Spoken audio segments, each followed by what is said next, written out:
لآلیه کدنو ده چارچوبه ماده یا 150 آهف پیمان جواکی ده مجلس آبوری و چاندنیه یا کانتونا فراتی هاتا آفا کرن.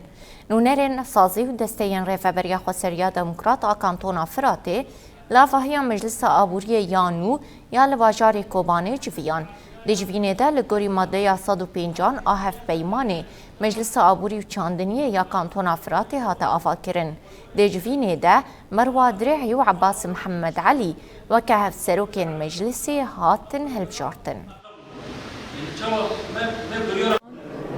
جوینا یکمین مجلس آبوری هاتا درخواستن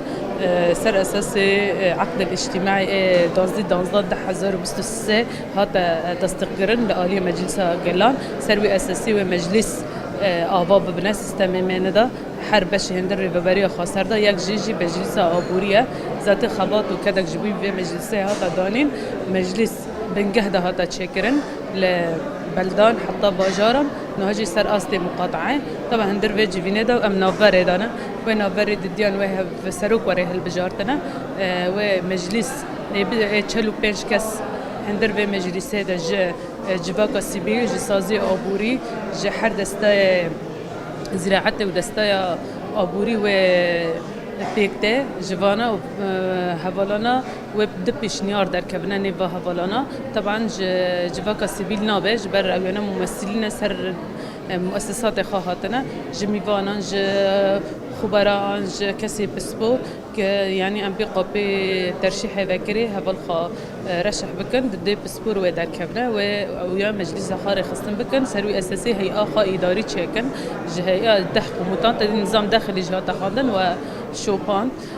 سروي أساسي وكار آبوری هندر مقاطعة فراته وبرنجي مجلس ورا رخصتن كرن. بنج مجلس الكوباني ما آوا كرن مجلس باجار كوباني مجلس باجار قناة مجلس باجار